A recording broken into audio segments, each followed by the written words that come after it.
Albert Einstein एक दिन में 10 घंटे, एडिसन एक दिन में 18 घंटे काम करते थे, पर निकोला टेस्ला एक दिन में 20 से 22 घंटे काम करते थे। एक बार तो इन्होंने 84 घंटे लगातार बिना खाना खाए, बिना रेस्ट लिए लगातार अपनी लैब में काम किया था। टेस्ला ने एक पॉकेट साइज मशीन बनाई थी, जेब में आ सकती है इतनी छोटी मशीन बनाई थी जिससे आर्टिफिशियल भूकंप ला सकते थे। उनके पास में एक ऐसा आइडिया था जिससे इंसान के दिमाग के अंदर क्या चल रहा है उन विचारों को विजुअली स्क्रीन पर देख सकते थे। 19th सेंचुरी में ही टेस्ला ने 2 मिलिट्री वेपन्स बनाए थे, बहुत ही खतरनाक हथियार बनाए थे, जिसमें से एक था समुद्र में 2.5 लाख टन ऑफ वाटर की आर्टिफिशियल टाइडल वेव, जो समुद्र की वेव होती है वो जनरेट करी जा सकती थी, और दूसरा सिर्फ कुछ ही सेकंड के अंदर 250 मील दूर आसमान में ही दुश्मन के एयरक्राफ्ट को डिस्ट्रॉय कर सकते थे। इन सब के अलावा निकोला टेस्ला ने कुछ ऐसी भविष्यवाणी भी करी थी जो आज सच साबित हो चुकी है। तो आइए इनकी पूरी कहानी को हम डिटेल में जानते हैं। ये कहानी कोई ऐसी कहानी नहीं है जिसमें एक बंदा बहुत मेहनत करता है और आखिर में उसे सक्सेस मिल जाती है। ये कहानी सिर्फ और सिर्फ स्ट्रगल से भरी हुई है।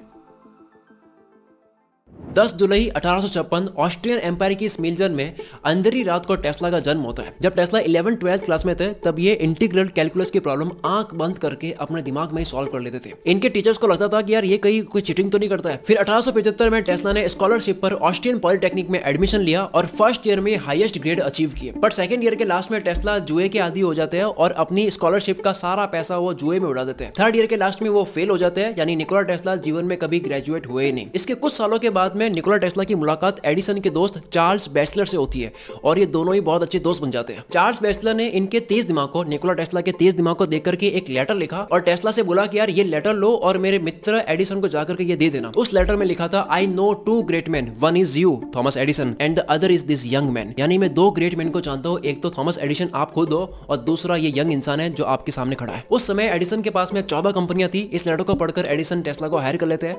एडिसन ने डीसी करंट का इन्वेंशन किया था और उसका वो बिजनेस कर रहे थे। टेस्ला ने इनकी कंपनी में काफी समय तक काम किया। फिर एक दिन टेस्ला एसी करंट का कॉन्सेप्ट बना करके एडिसन के पास में आते हैं, लेकिन एडिसन इस कॉन्सेप्ट को जानलेवा बताते हैं। एसी करंट यानी अल्टरनेट करंट और डीसी करंट का मतलब होता है डायरेक्ट करंट। आपने शायद रूरल एरियाज में ऐसा देखा होगा कि लोगों के घरों में लाइट चली जाती है तो वो एक बैटरी निकालते हैं जिससे वो एक बल्ब और एक पंखा लगा सके। अगर हम बैटरी से कनेक्टेड बल्ब के तार को लंबा करेंगे तो बल्ब जो है वो धीमा लगेगा, यानी कि डिस्टेंस बढ़ने के बाद में डीसी करंट का वोल्टेज कम हो जाता है। अगर आपको लॉन्ग डिस्टेंस के लिए इस करंट को यूज करना है तो आपको हर 250 मीटर के बाद में एक प्लांट लगाना पड़ेगा। ये सब करने के बाद भी डीसी करंट से आप एक समय में मल्टीपल इलेक्ट्रॉनिक्स यूज नहीं कर सकते क्योंकि इसमें करंट एक ही डायरेक्शन में फ्लो होता है। पर एसी करंट का फ्लो काफी लंबी दूरी तक किया जा सकता है। आज पूरी दुनिया में करंट जो चल रहा है वो एसी करंट है। रोड के किनारे लगे इन तारों में एसी करंट ही होता है, जिसकी वजह से हमारे घरों में बिजली आती है और हम एक साथ पंखा, light, bulb, TV, fridge, microwave सब एक साथ यूज कर सकते हैं। पर उस समय एडिसन ने अपने बिजनेस के फायदे के लिए निकोला टेस्ला के इस एसी करंट जो हम यूज करते हैं, इस एसी करंट के आइडिया को बेबुनियाद ठहरा दिया कि भाई ये काम का नहीं है, और उन्हें ऑर्डर दे दिया कि तुम अभी डीसी डायनेमो को बेटर बनाओ, मैं तुम्हें $50,000 दूंगा, तुम दिमाग मत लगाओ, तुम अपने एसी पे काम मत करो, तुम मेरे डीसी पे काम करो। फिर टेस्ला ने महीनों तक एक्सपेरिमेंट्स किए और एडिसन के डीसी डायनेमो को एक अच्छा डिजाइन दे दिया। पर जब उन्होंने पैसे मांगे $50,000 अपने, तब एडिसन ने बोला वो तो बस केवल एक मजाक था। टेस्ला का ये सब सुन के दिमाग खराब हो गया, जो कि किसी का भी होगा। उसके बाद में उन्होंने जॉब छोड़ दी एडिसन के वहां से। इसके बाद टेस्ला अपनी खुद की कंपनी बनाना चाहते थे, पर इनके पास में पैसे नहीं थे, जिसके लिए इन्होंने क्या करा, टेस्ला ने हर दिन $2 कमाने की मजदूरी शुरू कर दी। दिन भर वो मजदूरी करते और रात में वो इन्वेंशंस करते, खोज करते। 1887 से 88 के बीच में टेस्ला को अपने आविष्कारों के लिए 30 से ज्यादा पेटेंट्स मिले। तभी American institute of electrical engineers ने टेस्ला को अपने यहाँ एक स्पीच देने के लिए बुलाया। वहीं पर जॉर्ज वेस्टिंगहाउस भी मौजूद थे। इन्होंने रेलवे एयर ब्रेक बनाया था और इलेक्ट्रिकल इंडस्ट्री में इनका काफी जाना माना नाम था। जॉर्ज टेस्ला की इन्वेंशंस को देखकर काफी इंप्रेस हो जाते हैं और उन्हें टेस्ला को काम पर रखकर उन्हें एसी मोटर, ट्रांसफार्मर डिजाइन के लिए लाइसेंस, $60,000 इन कैश, एक लेबोरेटरी और अपनी कंपनी के कुछ स्टॉक्स दे दिए, प्लस कुछ रॉयल्टी भी ऑफर कर दी। जॉर्ज वेस्टिंगहाउस की वेस्टिंगहाउस इलेक्ट्रिक और मैन्युफैक्चरिंग कंपनी में टेस्ला $2,000 की मंथली सैलरी पर काम करते थे, जो कि आज के $65,100 होते हैं। कुछ समय बीता, जॉर्ज और टेस्ला का एसी करंट प्रोजेक्ट बहुत ही अच्छा चल रहा था। तभी 1890 में एडिसन ने एक इलेक्ट्रिक चेयर पर एक मर्डरर को बैठा दिया जिसको वैसे भी फांसी होने वाली थी, और एसी करंट को खतरनाक दिखाने के लिए एडिसन ने शॉक देकर इस इंसान को मार दिया। इस वजह से लोग डर गए और सोसाइटी एसी करंट को डेंजरस समझने लग गई। एज अ रिजल्ट जॉर्ज की कंपनी बंद होने की कगार पर आ गई एंड फाइनली एसी करंट का प्रोजेक्ट बंद हो गया। 1893 शिकागो में वर्ल्ड्स कोलंबियन फेयर लगता है। यहाँ पर टेस्ला एक बड़ी भीड़ के सामने अपने कुछ इनोवेशंस के ट्रायल दे रहे होते हैं। उसी भीड़ में एक थे इन्वेस्टमेंट बैंकर जेपी मॉर्गन। आज इन्हीं के नाम पर वर्ल्ड का largest bank JP Morgan chase है। मॉर्गन को टेस्ला के इनोवेशंस काफी पसंद आते हैं, जिसके बाद में टेस्ला का एक प्रोजेक्ट था वार्डन क्लिफे टावर। जेपी मॉर्गन ने इस टावर के लिए टेस्ला को $1.5 लाख दे दिए। ये मशरूम जैसा दिखने वाला टावर 57 मीटर ऊंचा था और 120 फीट जमीन के अंदर घुसा हुआ था। ये टावर अटलांटिक ओशियन में शिप्स पर वायरलेसली मैसेजेस और टेलीफोनी ट्रांसमिट करने में कैपेबल था। अगर यह टावर बन जाता तो टेस्ला का मानना था कि वो हवा में लाखों वोल्ट की इलेक्ट्रिसिटी ट्रांसमिट करके पूरे न्यूयॉर्क शहर को रोशन कर सकते थे। लेकिन टावर पूरा बनने से पहले ही पैसे खत्म हो गए और उधर जेपी मॉर्गन को पता चला कि टेस्ला इस टावर से वायरलेसली फ्री में इलेक्ट्रिसिटी ट्रांसफर करना चाहते हैं, तो उन्होंने इसे एक नॉन प्रॉफिट बिजनेस समझा और आगे पैसे देने से मना कर दिया। सारे फंड डूबने की वजह से फाइनली 1906 में ये प्रोजेक्ट खत्म हो गया। अब थोड़ा पीछे चलते हैं 1893। टेस्ला ने स्टीम पावर्ड ऑस्किलेटर का पेटेंट करवाया। इसको अर्थक्वेक मशीन भी बोला जाता है। ये ऑस्किलेटर हाई स्पीड पर ऊपर नीचे वाइब्रेट करता था, जिससे इलेक्ट्रिसिटी जनरेट होती थी। पेटेंट के कुछ सालों के बाद में टेस्ला ने एक रिपोर्टर से कहा था कि जब मैं इसका ट्रायल कर रहा था तब मेरी लेबोरेटरी की जमीन थरथराने लगी थी।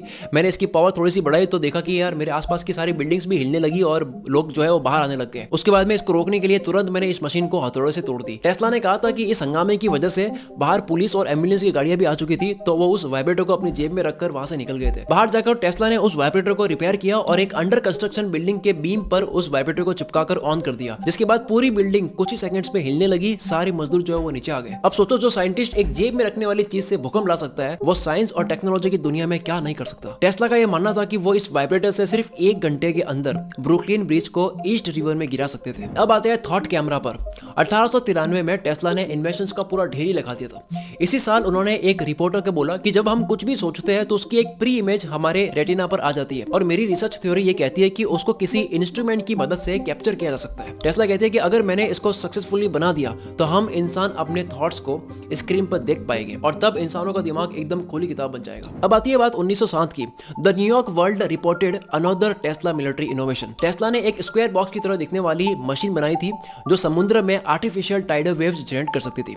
बस रिमोट का एक बटन दबाओ और समुद्र में 2.5 लाख टन ऑफ वाटर की एक लहर उठ जाएगी। असल में टेस्ला ने इसमें लार्ज क्वांटिटी में नाइट्रो ग्लेशियर्स का यूज किया था। नेवी आर्मी इसको पानी के अंदर प्लांट कर सकती थी और जैसे ही दुश्मनों का जहाज इसके ऊपर से गुजरता, बस बटन प्रेस करो, पूरे जहाज को टाइटैनिक की तरह पानी में डुबाया जा सकता था। इसी तरह के बहुत से इनोवेशंस टेस्ला के पास थे। उनके नाम टोटल 307 पेटेंट्स है, जिनकी थ्योरीज को आज भी साइंटिस्ट लोग जो है वो फॉलो करते हैं। टेस्ला ने एक हाई वेलोसिटी बीम डिजाइन करी थी जो स्पीड ऑफ साउंड से 48 गुना तेज 250 मील दूर से ही एनिमीज के एयरक्राफ्ट को शूट करके क्रैश कर सकती थी। टेस्ला ने इसको पीस बीम नाम दिया था, लेकिन न्यूयॉर्क टाइम्स ने इसको डेथ बीम करके पब्लिश किया। उस समय टेस्ला ने इस बीम का प्रपोजल बहुत से गवर्नमेंट्स के सामने रखा था, पर कुछ एक आध कंट्रीज ने ही इंटरेस्ट दिखाया था। लेकिन अभी कुछ ही साल पहले 11 फरवरी 2014 को इजराइल ने इसी टेक्नोलॉजी पर बेस्ड आयरन बीम डिजाइन करी है, जो हवा में सिर्फ 1 सेकंड में ड्रोन्स, प्लेन्स इन सबको डिस्ट्रॉय कर सकती है। इस पिक्चर को देखिए, टेस्ला ने अपने आप को आर्टिफिशियली प्रोड्यूस्ड मैग्नेटिक वेव में डाल दिया था। जब वो इसके अंदर थे तो वो पास्ट, प्रेजेंट और फ्यूचर इन तीनों को एक ही समय पर देख पा रहे थे। उस दिन इस मैग्नेटिक वेव के अंदर टेस्ला काफी समय तक रहे, पर तभी उनके लैब में मौजूद उनके असिस्टेंट ने देखा कि टेस्ला की बॉडी पर इसका इफेक्ट बढ़ रहा है, टेस्ला की जान जा सकती है,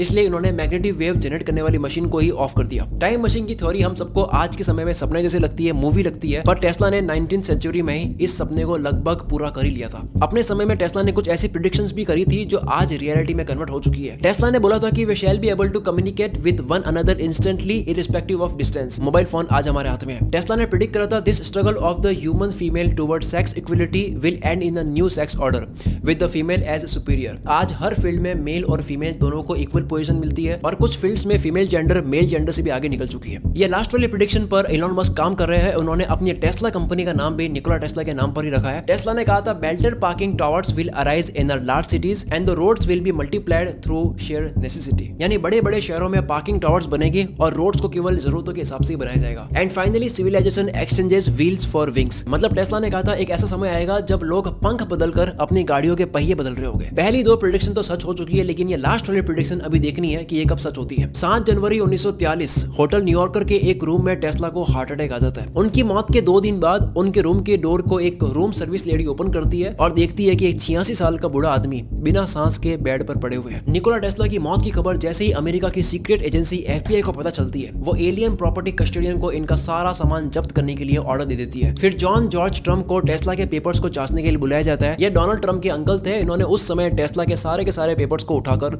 टॉप सीक्रेट में सीज कर लिया था। लेकिन अभी 2016 में FBI ने टेस्ला के कुछ पेपर्स पब्लिश किए जो बेलग्रेड सर्बिया में निकोला टेस्ला म्यूजियम में रखे हुए हैं। बचे हुए पेपर्स का सीक्रेट आज भी इसी एजेंसी के पास है। तो ये थी ग्रेट निकोला टेस्ला की स्ट्रगल और इन्वेंशन से भरी हुई जन्म से लेकर अंत तक की पूरी कहानी। इस वीडियो को पूरी बनाने में मेरी पूरी टीम को और मुझे बहुत मेहनत लगी है। अगर आपको ये वीडियो पसंद आई है तो कमेंट किए बिना बिना मत जाना, क्योंकि आपकी कमेंट से हमारी पूरी टीम मोटिवेट होती है। अगर आप चाहते हो कि मैं अगली किसी पर्सनालिटी पर वीडियो बनाऊं, किसी साइंटिस्ट पे वीडियो बनाऊं, तो कमेंट करके उनका नाम बता सकते हो।